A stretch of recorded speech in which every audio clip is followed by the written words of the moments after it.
Halo, selamat pagi, siang, sore, atau malam.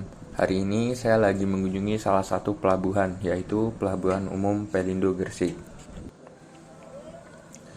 Pada kesempatan hari ini juga, saya akan mereview sistem penggerak dari salah satu kapal yang lagi bersandar di sini. Ini merupakan kapal yang akan saya review, yaitu kapal KLM Mukaromah 2. Kapal ini digunakan untuk mengangkut barang seperti sembako, pupuk, tandon air, dan lain-lain dengan rute pelayaran ke Maluku, Nusa Tenggara Timur.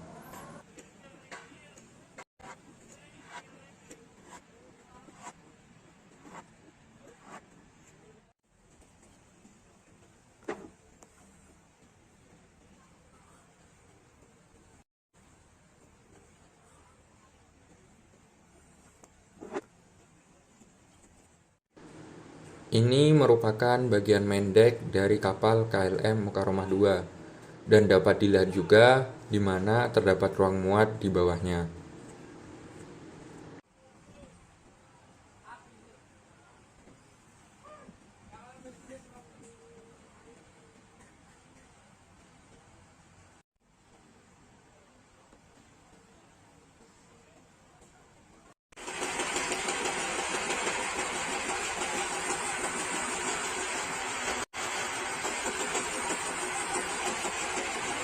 Selanjutnya, ini merupakan bagian dalam dari kapal di mana terdapat berbagai peralatan serta perpipaan.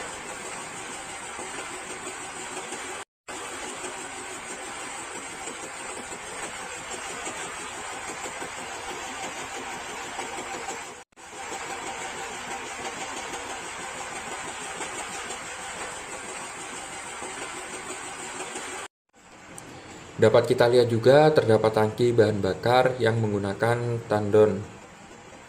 Kapal ini menggunakan bahan bakar biosolar atau dalam dunia perkapalan biasa kita sebut dengan bahan bakar HSD.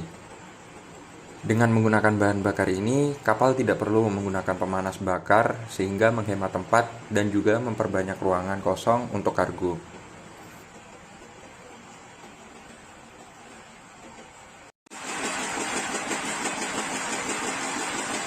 Nah, ini merupakan bagian ruang kamar mesin dari kapal ini.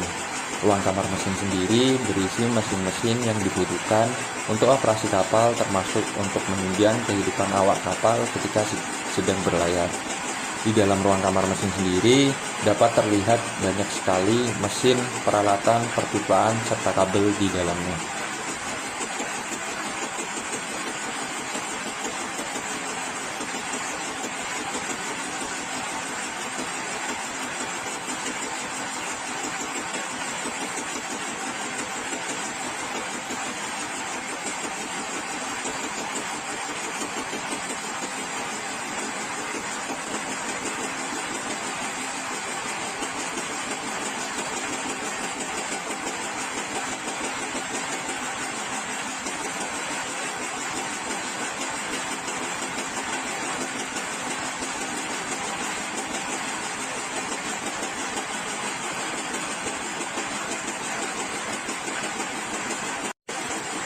Sekarang saya akan membahas tentang bagian yang terlihat paling besar, yaitu main engine.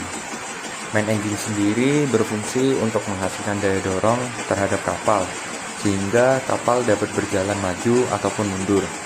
Di sini kapal KLM Mukaromah 2 menggunakan main engine dari Nissan Diesel. Mesin ini merupakan Marinette engine, di mana merupakan mesin diesel darat atau otomotif yang dimodifikasi untuk dapat dipergunakan sebagai mesin kapal. Saat ini perkembangan penggunaan mesin diesel, X-Truck ataupun X-Bus rekondisi makin banyak terpasang pada kapal dengan populasi yang sudah cukup lumayan. Alasan utama adalah faktor harga mesin diesel modifikasi ke marine engine jauh lebih murah dan lebih mudah dalam perawatannya dibanding dengan marine engine aslinya. Pertimbangan inilah yang menjadi pilihan penggunaan mesin penggerak utama dan mesin generator pada kapal menggunakan mesin rekondisi dan tanpa mengesampingkan modifikasi aspek teknis dari versi marine engine.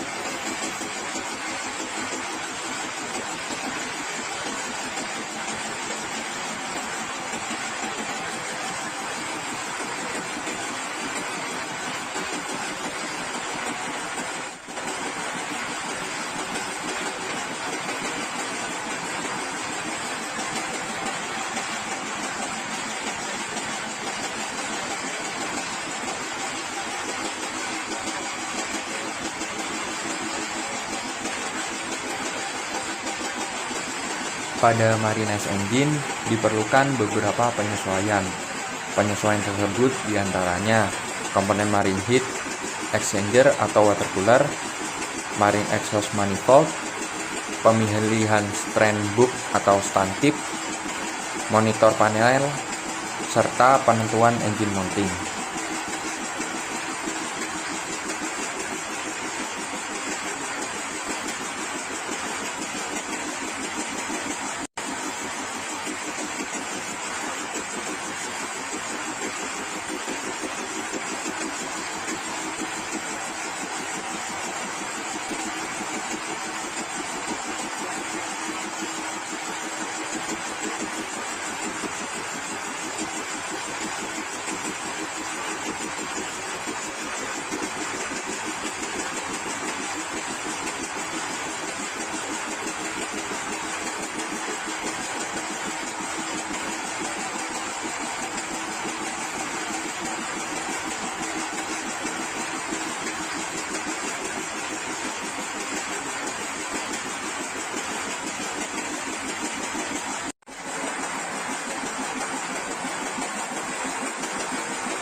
Sistem penggerak kapal ini adalah propeller, di mana propeller sangat berkaitan dengan main engine itu sendiri, di mana arah perputaran propeller tersebut sesuai dengan perputaran poros yang dihasilkan pada main engine yang hanya berputar dalam satu arah saja, baik searah jarum jam ataupun berlawanan arah jarum jam.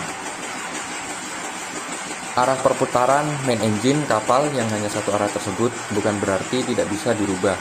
Nah, untuk dapat mengubahnya, maka diperlukan perangkat atau alat yang bisa mentransmisi arah perputaran tersebut, di mana perangkat tersebut adalah gearbox kapal. Gearbox kapal sendiri selain dapat mengubah arah perputaran pada sistem penggerak kapal, gearbox juga bisa digunakan untuk mengubah kecepatan. Perangkat ini dipasang sebagai penghubung antara poros engkol main engine dengan poros propeller.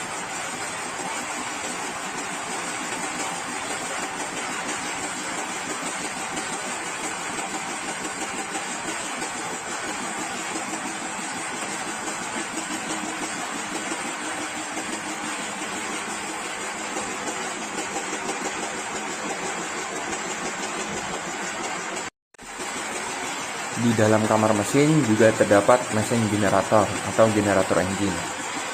Mesin generator merupakan suatu instalasi mesin atau unit penggerak generator atau pembangkit tenaga listrik yang merupakan salah satu mesin bantu yang paling penting di kapal untuk menghasilkan tenaga atau energi listrik.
Marine Heat Exchanger merupakan sistem pendingin radiator udara versi truk yang dilepas dan diganti dengan heat exchanger atau cooler air laut yang akan mendinginkan mesin dengan bantuan sirkulasi dari si water pump atau pompa air. Hal itu untuk mendinginkan air tawar pada cooler. Prinsip kerjanya sendiri, kalau mesin otomotif membuang panas via air radiator, sedangkan mesin marine menggunakan water cooler yang ditransfer panasnya ke air laut dengan melalui alat tukar panas atau heat exchanger. Dalam menentukan heat exchanger, baiknya kita memilih kapasitas yang sedikit lebih besar dari kebutuhan mesin. Sebab dengan berjalannya umur, kotoran, atau scale build up akan mempengaruhi efisiensi atau kemampuan heat exchanger akan menurun.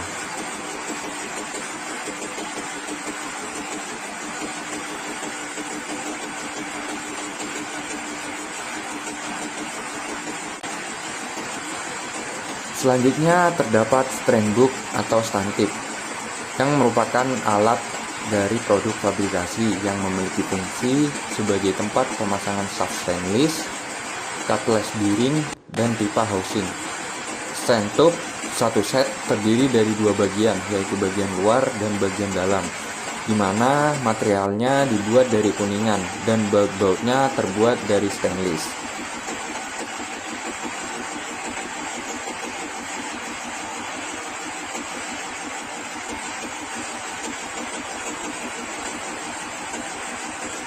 Terkadang ruang mesin kapal agak tertutup, walaupun ada blower ventilasi di dalamnya.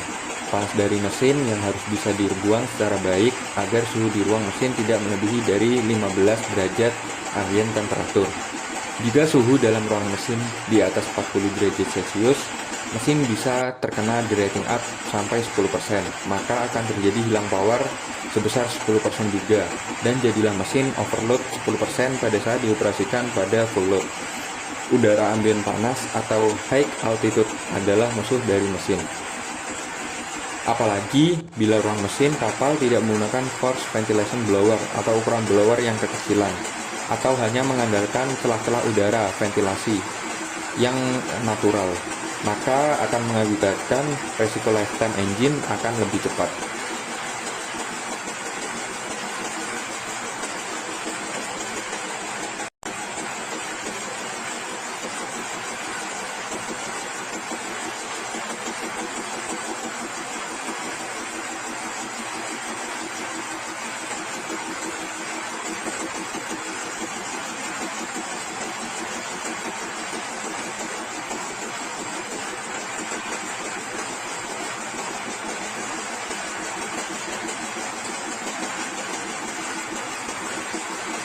Selanjutnya, pada main engine juga terdapat monitor panel operation panel engine start